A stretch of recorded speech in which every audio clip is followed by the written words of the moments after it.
For years, you have probably heard that the only bad workout is the one you did not do. Here is the part nobody tells you. That advice, repeated often enough, can actually make you sick. Welcome to Longevity Lab. I am Claire. And I am Robert. Claire, that opening hit me a little harder than I expected because I have absolutely lived by the no days off mindset. And that is exactly why this conversation matters. Today, we are talking about overtraining syndrome, and I want to be clear up front. This is not an episode that tells you to stop moving. Good, because I just bought new walking shoes and I would really like to use them. And you absolutely should. Movement is one of the most powerful longevity tools we have. But the dose matters, and that is the myth we are busting today. Okay, so lay it out for me. What is the big myth? The myth is that more exercise always equals more health. It sounds logical, but the evidence shows something much more interesting. Exercise follows a J-shaped curve. A J-shaped curve. I have heard that term with alcohol, maybe, but not with exercise. Same idea. At the bottom of the J, people who do regular moderate movement have the lowest risk of infections and the best markers of immune function. But as training volume and intensity climb too high without enough recovery, the curve bends upward. So the people at the top of that upward bend are not just a little tired. They are actually less healthy. Yes, and in specific, measurable ways. Overtraining syndrome is not just feeling tired. It is a condition where exercise stops making you fitter and starts breaking down your immune, hormonal, and nervous system function. That is a much bigger claim than I expected. Can we define overtraining? Because I think a lot of people, including me, would call any soreness overtraining. That is a great distinction. Soreness after a workout is normal. Overtraining syndrome is different. It is persistent underperformance despite continued training, combined with mood disruption, sleep problems, and frequent illness. So if I cannot hit my usual pace for a week, and I'm grumpy, that could be a sign. It could be early overreaching, which is a short-term state that can be reversed with rest. If you ignore it and keep pushing, it can slide into non-functional overreaching and then full overtraining syndrome, which can take months to recover from. That feels like a warning sign most people completely miss because we are told to push through it. Exactly. And here is the finding that surprised me most when I first came across it. A 2021 systematic review in sports medicine pooled data from 38 studies on elite endurance athletes and found that during heavy training blocks, their risk of upper respiratory tract infections nearly doubled compared with lighter training periods. Wait, nearly doubled, so the fittest looking people were getting sick more often? Yes. And this is not a small niche finding. The researchers looked at marathoners, cyclists, rowers, and triathletes. The immune suppression was consistent. That is wild. You see someone running a marathon and you think that person must have an iron immune system. During the race, maybe, but in the weeks after, the opposite is often true. That is what researchers call the open window theory. The open window theory. I love when science gives me a vivid name. What does that mean? Think of your immune system as a castle with guards at the gates. A very long, very hard training session is like pulling a large number of guards off the wall for repairs. For roughly 3 to 72 hours after that kind of effort, the gates are less protected. So that is why people get colds after a marathon. That is a major part of it. During that open window, viruses and bacteria have an easier time getting in. I had no idea the mechanism was that direct. And here is where the mechanism gets even more specific. Researchers can measure something called salivary immunoglobulin A, or IgA. Immunoglobulin A. That is a mouthful. Is that an antibody? Yes, it is an antibody found in your saliva and mucus. It is one of your first lines of defense in your airways and gut.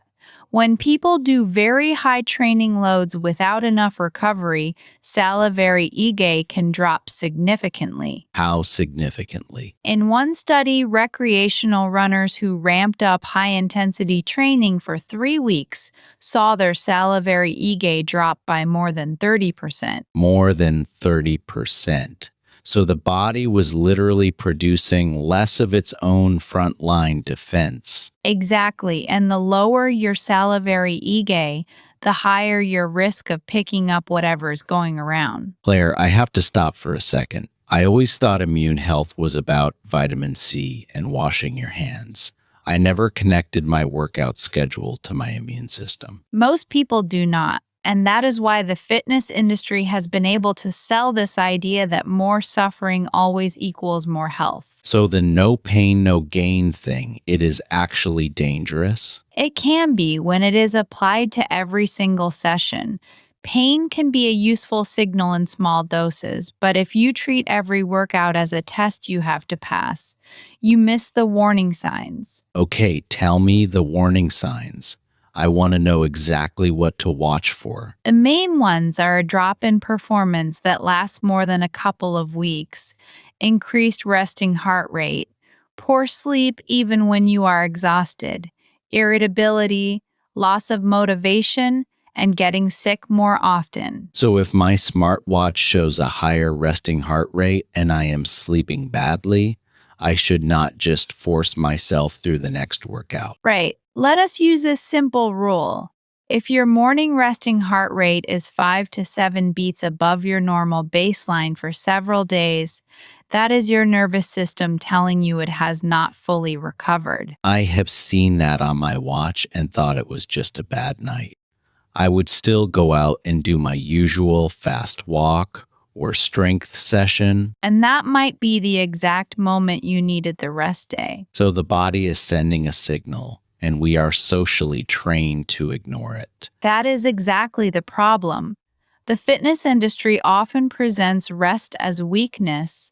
The evidence says rest is when the adaptation actually happens. Now that is a reframe.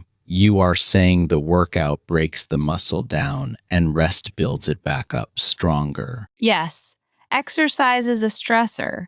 The benefit happens during recovery. If you never give your body the recovery window, you just accumulate stress. This is starting to feel like the exercise version of sleep.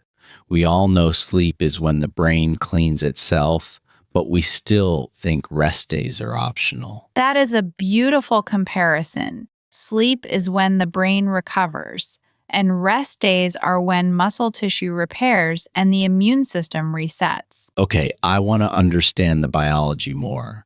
What exactly is happening inside the body during overtraining? There are a few key systems involved.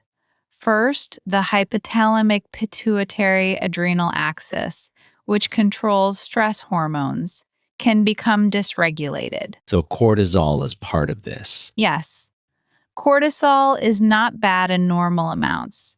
It helps you wake up and respond to challenges. But when you chronically overload the body with exercise and not enough recovery, cortisol can stay elevated for too long. And what does that do to the immune system? Elevated cortisol can reduce the activity of natural killer cells and other immune cells. It is a bit like keeping the fire alarm on all the time.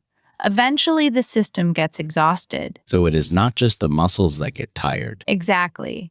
Your immune system also gets tired. And then there is the autonomic nervous system. Some overtrained athletes show a shift toward too much sympathetic activity, while others show too much parasympathetic activity. Sympathetic, parasympathetic, to me, those words sound like two gears in a car. That is a good way to think about it. The sympathetic side is your gas pedal, your fight or flight. The parasympathetic side is your brake, your rest and digest. Overtraining can leave the gas pedal stuck or make the brakes too sensitive. And that is why mood and sleep go off. Yes. It explains the irritability, the poor sleep, the feeling of being wired but exhausted. I have definitely had that wired but exhausted feeling after a period of doing too much. I just called it getting old. And that is a perfect example of how we blame aging for what might actually be under recovery. Wow. Okay, so the science says there is a sweet spot. What does that look like in real specific terms? Let us start with the baseline research. For most adults, the sweet spot is about 150 minutes of moderate intensity aerobic activity per week, plus 2 strength training sessions. 150 minutes. That still feels like a lot to some people, but it is actually less than the hardcore crowd assumes. Right. It is about 30 minutes of moderate movement 5 days a week. Moderate means you can talk but not sing. I love the talk test. It is so simple. And here is the important part. The evidence does not show that tripling that dose triples your longevity benefits. There is a plateau, and then there can be harm. So if I do 90 minutes a day, I am not getting 3 times the benefit of 30 minutes. Correct. In fact, some long-term cohort studies suggest that very high volumes of endurance exercise are associated with a small uptick in certain cardiovascular risks, though the evidence is still evolving. That is a big statement. You are saying extreme endurance athletes might be at risk too. I am saying the dose-response relationship is not a straight line. For general health and longevity, the middle of the J is the place to be. And for people who love high-intensity interval training, You can absolutely include it, just do not do it every day. Most research supports 2 to 3 high-intensity sessions per week at most, with easy or rest days in between. so the idea of doing a hard-hit workout every morning is not the health hack people think it is. It is a common fitness industry myth. The body needs variety and it needs downtime. What about strength training? I know you said 2 sessions. Does overtraining apply there too? Yes, it can. If you are doing heavy strength work for the same muscle groups every day, you are not allowing muscle protein synthesis to occur. Muscle protein synthesis. That is the rebuilding process. Exactly. It peaks after a training session and needs time. Usually about 48 hours for a given muscle group before you challenge it again. So my old routine of doing push-ups every single day because I wanted to stay strong was probably not ideal. It depends on the intensity and volume, but daily heavy training of the same muscles can blunt progress and increase joint stress. 2 full body strength days per week is a great longevity dose for most people. And if someone already has heart disease or another condition, Then this is absolutely a conversation to have with your doctor before making big changes. The general research is useful, but individual medical history always wins. it makes sense. I do not want anyone listening to think we are giving a prescription for their exact body. Right. We are giving you the research map, not a medical order. Okay, let me ask the practical question every listener is probably thinking. How do I know if I am overtraining versus just being a little lazy? I love that question because it gets to the heart of the problem.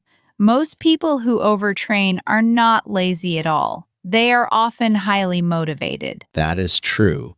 The overachievers are the ones who get into trouble. Yes, The distinction is not about whether you feel like working out. It is about whether your body is actually recovering.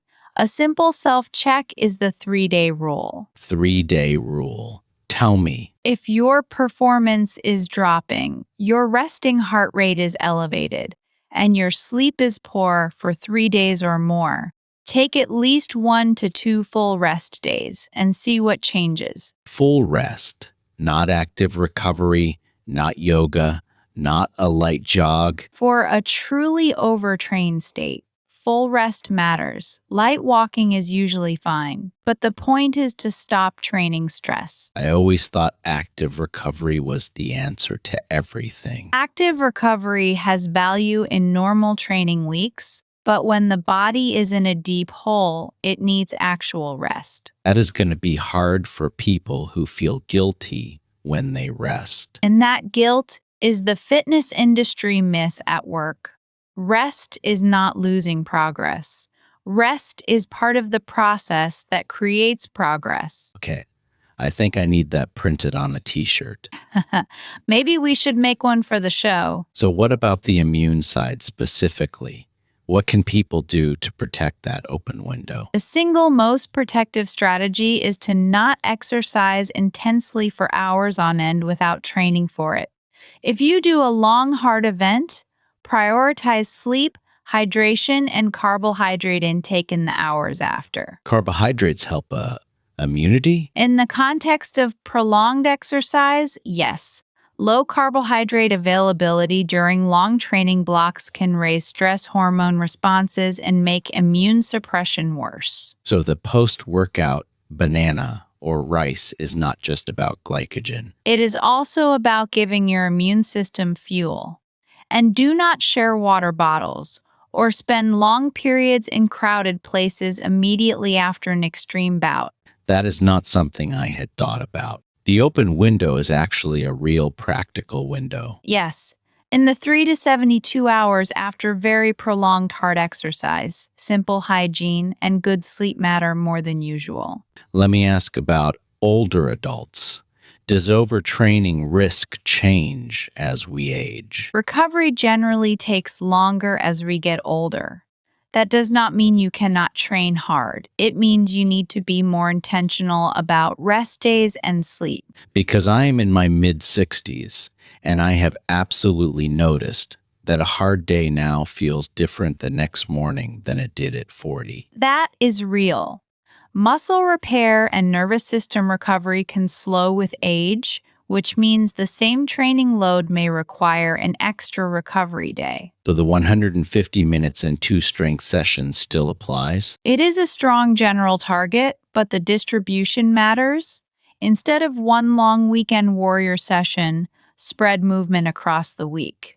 A 2022 study in the Lancet Healthy Longevity that followed more than 5,000 older adults found that those who accumulated moderate activity regularly had better outcomes than those who compressed it into 1 or 2 days. So being a weekend warrior is not the best longevity plan? It is better than being sedentary, but it carries a higher injury risk and does not give the body the same consistent metabolic benefit. That makes sense.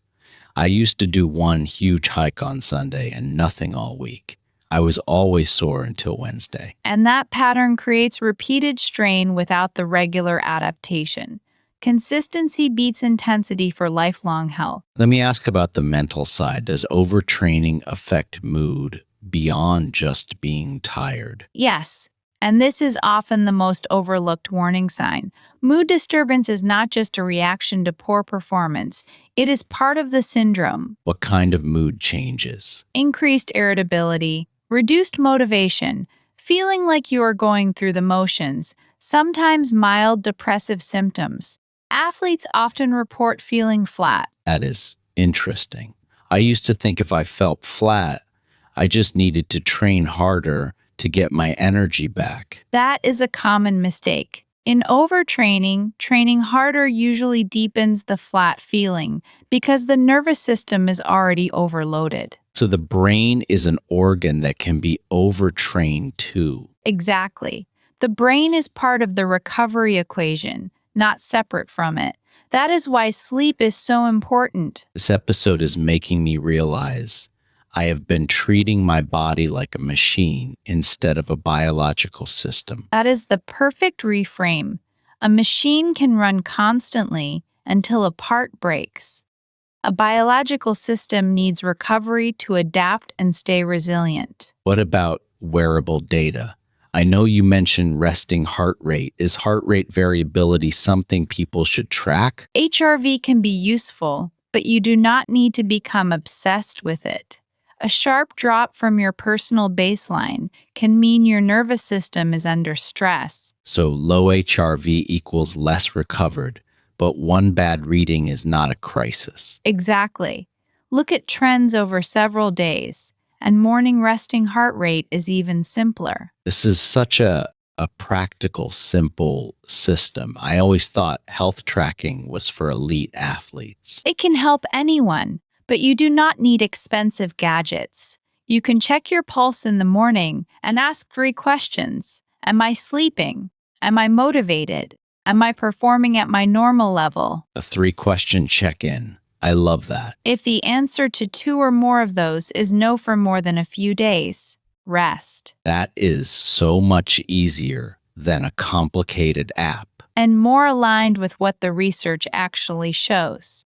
The body speaks clearly if we listen. Claire, let me shift gears a little. I want to know what the blue zones teach us about exercise dose. This is a great comparison. In the blue zones, people do not do extreme fitness classes or daily HIIT. They move constantly at low to moderate intensity, walking, gardening, carrying groceries, tending animals. So they are moving all day, but not training like maniacs. Correct. Their activity is frequent, moderate, and built into daily life. That pattern supports cardiovascular health and immune function without the spikes in stress that come from chronic high-intensity training. So the lesson is not to train harder, but to move more consistently in ordinary ways. That is the longevity insight. You do not need to earn your movement through punishment. You need to weave it into your day in a sustainable way. I think that is the most freeing part of this conversation.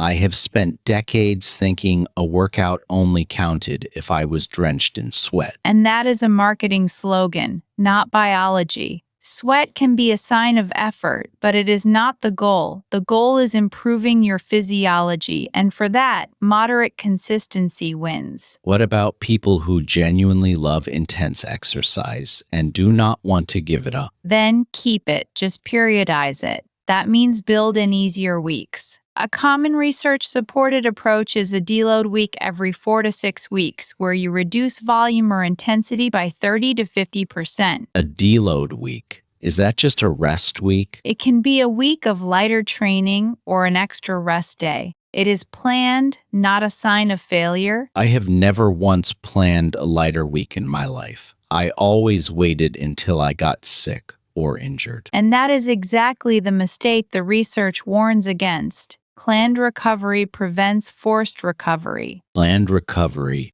prevents forced recovery. Say that again. Planned recovery prevents forced recovery. That needs to be the official Longevity Lab rule for this episode. Then let us call it that.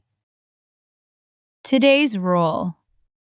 Planned recovery prevents forced recovery. I am going to write that down and put it next to my walking shoes. I love that. And here is the simplest first step. Look at your week and choose at least one full rest day. That is a day with no formal training, just gentle daily movement if you want. I can do that. What about people who feel like one rest day will ruin their streak? I would invite them to update the definition of a streak. A healthy streak is one that includes recovery. Otherwise, it is not a health habit. It is a stress habit. A stress habit. That phrase hits hard. Because it is true. When exercise is used as punishment or as a way to earn food, it can become part of the problem rather than the solution. I think that is a therapy session and an exercise science episode at the same time. The two are more connected than people think. But the actionable takeaway is simple: aim for the middle of the J curve. And what would that look like as a full week? Let us build a sample week. Monday, 30-minute brisk walk. Tuesday, full body strength training. Wednesday, 30-minute easy cycle or swim. Thursday, rest or gentle stretching. Friday, 30-minute brisk walk plus a few short hills. Saturday, full body strength training. Sunday, longer easy walk with a friend or family member. That is realistic. That does not feel overwhelming. That is the point. You can swap activities. The structure is what matters. Moderate movement most days, 2 strength days, and at least 1 full rest day. Now, let me ask about the nutrition side. If someone is training hard, what foods support recovery and immune function? Great question. The most overlooked piece is total energy intake. When people train more but do not eat enough, especially carbohydrates, recovery slows and immune markers drop. So, under-eating while training hard is a double hit. Exactly. Protein matters for muscle repair, about 1.2 to 2.0 grams per kilogram of body weight per day for active adults. But the exact amount depends on age, goals, and training load. And that should be spread throughout the day? Yes, ideally across meals. Then there are the immune support nutrients, vitamin D, zinc, and vitamin C, but they are not a substitute for rest. So, a smoothie after a workout is not just a treat. Right. And hydration matters more than people think because even mild dehydration raises the stress hormone response. I thought I only needed to hydrate during long summer runs. Chronic low-level dehydration can blunt recovery even in normal training. Keep it simple. Pale yellow urine is a decent sign. I love a simple marker. So, sleep, food, water, and rest days are the recovery stack. That is exactly the recovery stack. And none of it requires an expensive supplement. And if someone already has a heart condition, autoimmune issue, or is on medication, they should talk to their doctor before changing training. Absolutely. These are general research principles, not individual medical advice. Please bring your specific health history to a professional. That makes me feel better because you are not saying one size fits all. Right. The science gives us a map, but every body is its own terrain. Claire, I have to confess something. Before we started recording, I genuinely believed that the biggest risk in exercise was doing too little. I did not think too much exercise was a real health problem for ordinary people. And that is why you are the perfect person to share this with the audience. If you shifted, they can too. I think the immune part is what finally got me. The image of pulling guards off the castle wall made it click. The open window theory is powerful because it turns an abstract concept into something you can picture. So for anyone still not sure if this applies to them, what is the one thing they should remember? The one thing is this: moderate regular movement strengthens your immune system, but too much intense exercise without recovery can temporarily shut the door on it. And the fix is not to stop exercising. The fix is to add smarter recovery. Perfect.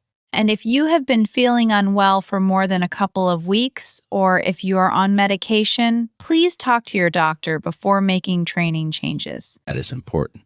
We are giving you the science, not a medical diagnosis. Exactly. You are in control of your health journey, and this evidence should empower you to use rest without guilt. I am leaving today actually planning a rest day. That is a first. Haha. Then we did our job. And I am going to check my resting heart rate tomorrow morning before I decide whether to train. That is a brilliant, evidence-based habit. Small, specific, and immediately actionable. Thank you for this one, Claire. I feel like I can finally stop trying to outrun my own recovery. And that is the secret most fitness marketing never tells you. The body wants to get stronger, but only if you let it recover. So the longevity lab rule for today is what? Today's rule: planned recovery prevents forced recovery. I love it. I am Robert. And I am Claire. We will see you in the next episode of Longevity Lab. Keep moving, but let yourself rest.